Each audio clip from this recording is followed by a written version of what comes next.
আসসালামু আলাইকুম ওয়া রাহমাতুল্লাহি ওয়া বারাকাতুহু। আজকে আমি যে কথা বলতেছি সেটা আমাদের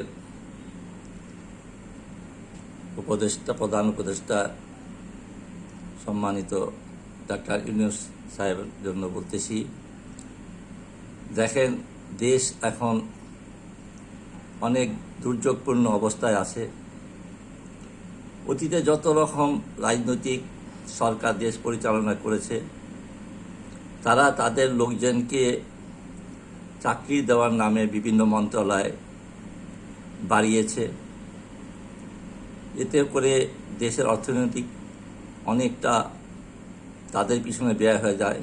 রাজনৈতিক যারা নেতা, মন্ত্রী, মিনিস্টার, এমপি, এদের সুপারিশে হয়তো যে প্রধানমন্ত্রী থাকেন তিনি একটা মন্ত্রণালয় খুলে দিয়ে তাদের কর্মসংস্থান করে।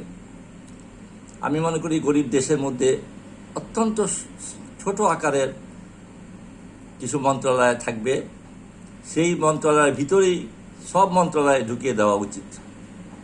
তাতে দেশের অর্থনীতিতে অনেক ভালো প্রভাব পড়বে, দেশের অর্থনীতি অনেক শক্তিশালী হবে। আমাদেরকে অর্থনৈতিক দিকে যেমন আয় তেমন ব্যয়, আমাদের আয় দেখে ব্যয় করতে হবে। এখন যারা পূর্বে করেছে, যে কোনো রাজনৈতিক দল এসেছে, তারা নিজের এই কর্মীদের এবং মন্ত্রীদের, মিনিস্টারদের কে চাঙ্গা রাখার জন্য, নিজের গদি ঠিক রাখার জন্য তারা বিভিন্ন সময় বিভিন্ন রকমের একটা সংস্থা, মন্ত্রণালয় বানিয়ে দেশের অর্থ অপচয় করেছে। আমি প্রধান উপদেষ্টার কাছে অনুরোধ, তিনি এই বিষয়টাকে এমনভাবে আইন করে দিয়ে যান যাতে যে কোনো সরকারি আসুক না কেন সেই পথে যেন চলতে পারে। আরেকটা কথা হলো, ভারতের কিছু মিডিয়া আমাদের দেশের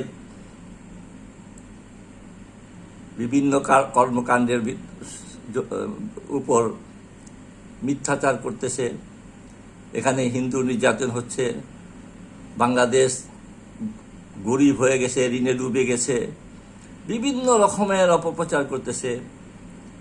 এই যে নগ্ন একটা দেশকে অস্থিতিশীল করার জন্য, মানুষকে বিদ্রোহের দিকে ঠেলে দেওয়ার জন্য ভারতের কিছু সরকারি মিডিয়া, বেসরকারিও, সরকারি মদতপুষ্ট, তারা এইসব করতেছে। আমি মনে করি ভারতের পররাষ্ট্রমন্ত্রী কিংবা অ্যাম্বাসেডরকে ডেকে এর জোর প্রতিবাদ করা, যাতে করে বাংলাদেশের আভ্যন্তরীণ বিষয়ে এই মিডিয়াগুলো এই ধরনের নগ্ন হামলা না করে। কারণ মানুষ তো দেখতেছে, শুধু মিডিয়া তো ভারতের না, সারা বিশ্বের মিডিয়া এখানে কাজ করতেছে।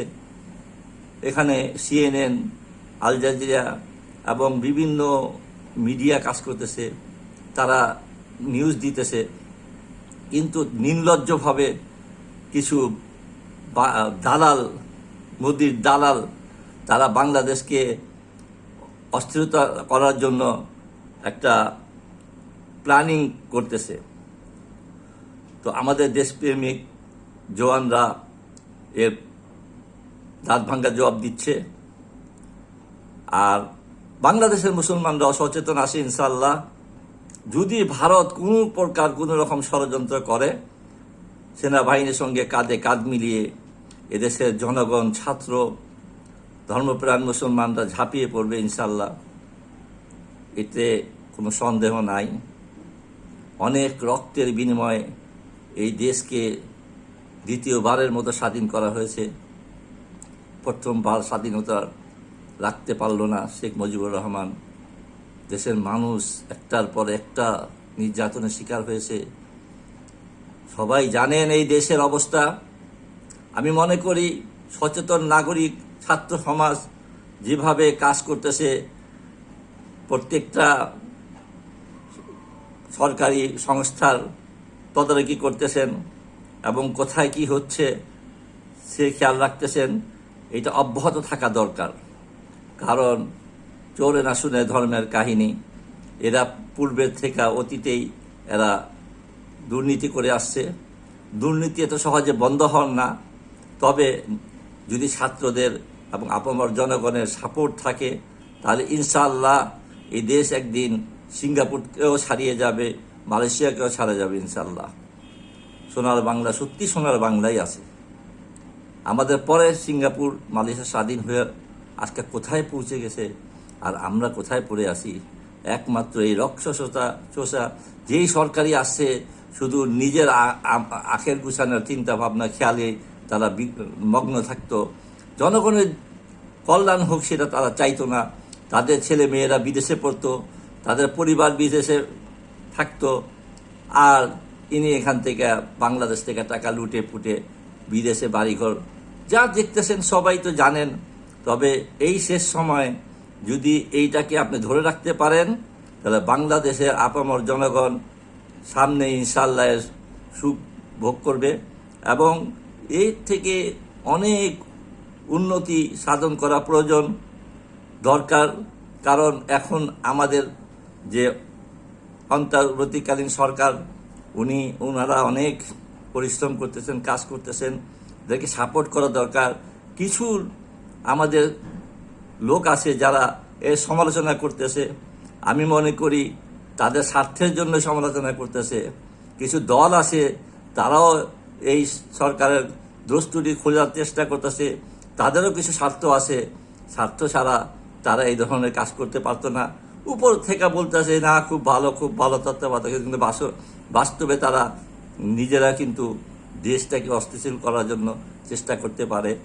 আমি আশা করি ইনশাআল্লাহ আল্লাহ পাকের রহমত থাকলে যেভাবে কাজ হচ্ছে, যেভাবে এই দেশের জনগণ এবং ছাত্ররা দেশ পরিচালনা করার চিন্তা ভাবনা করতেছেন, আমার দৃষ্টিতে তারা অত্যন্ত ভালো কাজ করতেছেন। যারা সমালোচক তারা কিছু সমালোচনা করবেই।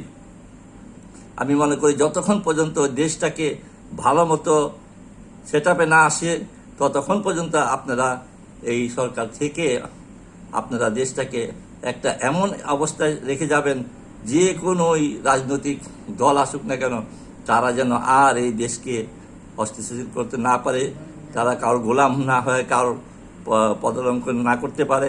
সেই দিকে সেইভাবেই আইন পাস করা এবং জনগণকে সবসময় চোখ কান খোলা রাখা, ছাত্রদেরকে তারাই দেশের মেরুদণ্ড। এই মেরুদণ্ড ভেঙে দিতে চেয়েছিল ইন্ডিয়ার মোদি যা করতেছে ওর পরিণাম ওকে ভোগ করতে হবে ইনশাআল্লাহ। 7 সিস্টার থাকবে না ইনশাআল্লাহ, আমি বলতেছি থাকবে না ইনশাআল্লাহ। অতিরেই ওর এই হাতছাড়া হয়ে যাবে 7 সিস্টার। তারা যেভাবে এই একটার পর একটা তারা যে কাজ করেছে এটা ঘৃণিত কাজ, এবং তাদের কমান্ডো বাহিনী রকে দিয়ে বাংলাদেশকে অস্থিতিশীল করার যে চেষ্টা করেছিল, ইনশাল্লাহ আস্তে আস্তে সেনাবাহিনী সেগুলিকে ধরতেছেন এবং এদেরকে একটা আইনের আওতায় আনতে হবে, তাদেরকে ফিরিয়ে দিলে হবে না। তাদের বিচার হওয়া উচিত। এবং যেসব নেতা পেতারা এখনো এদিকে ওদিকে আছে এদেরকে অতি দ্রুত ধরে নিতে হবে। কারণ না হলে এরা বাইরে থেকে, কারণ টাকা অভাব নেই, এখনো অনেক টাকা বাইরে ছড়ানো ছিটানো আছে, এগুলি দিয়ে আবার চেষ্টা করতে পারে। আমি পরবর্তীতে আরও কিছু গুরুত্বপূর্ণ বিষয় নিয়ে আপনাদের সামনে হাজির হব। আমার কথাগুলি হয়তো বা কারোর কাছে পছন্দ হতেও পারে, না হতে পারে, কিন্তু মনে রাখবেন এই পরিশ্রম কোনো দল কিন্তু 16 বছরে করতে পারে নাই। অনেক চেষ্টা করেও এই স্বৈরাচারকে সরাইতে পারে নাই, কিন্তু আল্লাহর কুদরতে ছোট্ট একটা ছাত্র সমাজ দিয়া এবং জনগণকে দিয়ে আল্লাহ পাক তারে এবং ভারতকে এখান থেকে বিতাড়িত করেছিল। শেখ মুজিবুর সোলজার বিতাড়িত করেছিল ঠিকই, কিন্তু সে নিজের ডিক্টেটরশিপ রাখার জন্য তার দলকে কলুষিত করেছিল।